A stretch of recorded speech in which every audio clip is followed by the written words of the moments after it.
রাজুর mobile phone ও মিঠুর ডাক।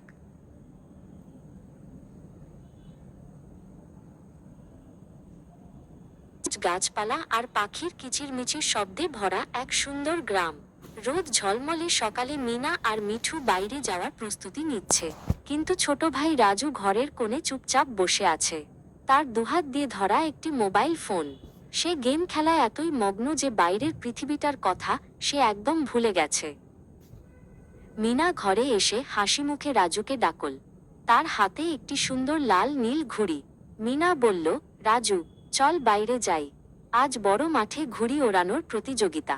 সব বন্ধুরা চলে এসেছে। কিন্তু রাজু মোবাইল থেকে চোখ না সরিয়েই বলল, এখন না মিনা দিদি, আমি একটা নতুন লেভেলে পৌঁছে গেছি।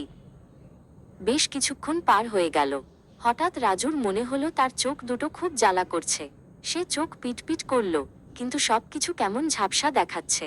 তার মাথায় হালকা ব্যথা শুরু হলো।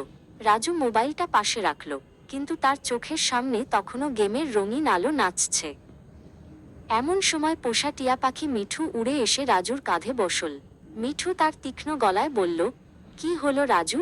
ওই বাক্সের ভেতরে কি আছে? চোখ লাল করে বসে আছো কেন? মিঠু, মিঠু। রাজু অবাক হয়ে মিঠুর দিকে তাকাল। মিঠুর কথায় সে যেন নিজের অবস্থার কথা একটু বুঝতে পারল। মাঠের মাঝখানে তখন অনেক হইচই। মিনা আর তাদের বন্ধু দীপু বিশাল নীল আকাশে তাদের ঘুড়ি ওড়াচ্ছে। তাদের ঘুড়িটি বাতাসের টানে অনেক উঁচুতে উঠে গেছে। তারা দুজনে খুশিতে লাফাচ্ছে আর হাসছে। রাজু জানালা দিয়ে তাদের এই আনন্দ দেখতে পেল। রাজু জানালা দিয়ে দেখল তাদের প্রিয় গরু লালি উঠোনে ঘাস খাচ্ছে। লালি একবার মাথা তুলে রাজুর দিকে তাকাল এবং একটি ডাক দিল। রাজুর খুব খারাপ লাগলো।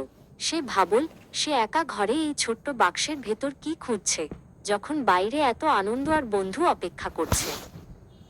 মিনা আবার ঘরে ফিরে এসে দেখল রাজু মন খারাপ করে বসে আছে। মিনা রাজুর পাশে বসল এবং নরম সুরে বলল, রাজু, মোবাইল ফোন বেশিক্ষণ দেখলে চোখের খুব ক্ষতি হয়। তাছাড়া এভাবে একা বসে থাকলে মনও খারাপ হয়ে যায়। চল না, মিঠু আর লালি তোর জন্য অপেক্ষা করছে। সে রাজুর হাত ধরল। রাজু নিজের ভুল বুঝতে পারল। সে প্রতিজ্ঞা করল আর কখনো মোবাইল নিয়ে সারাদিন বসে থাকবে না। সে তার মোবাইল ফোনটি সাবধানে আলমারির ওপরের তাকে তুলে রাখল। তার মনটা হঠাৎ অনেক হালকা হয়ে গেল এবং চোখের জ্বালাও যেন একটু কমে এল। রাজু আর মিনা একসাথে দৌড়ে মাঠের দিকে গেল। মিঠু তাদের মাথার ওপর দিয়ে উড়তে লাগলো। খোলা বাতাসে বুক ভরে নিঃশ্বাস নিল রাজু। সে দেখল ঘাসের ওপর দিয়ে দৌড়ানোর আনন্দ মোবাইলের গেমের চেয়ে অনেক বেশি। তারা সবাই মিলে খুশিতে মেতে উঠল। সন্ধ্যা নামার আগে রাজু লালিকে আদর করল।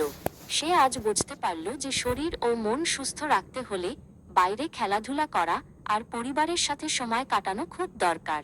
মিনা রাজুর মাথায় হাত রাখল। রাজু এখন অনেক সুখী এবং তার চোখ দুটো আবার উজ্জ্বল হয়ে উঠেছে।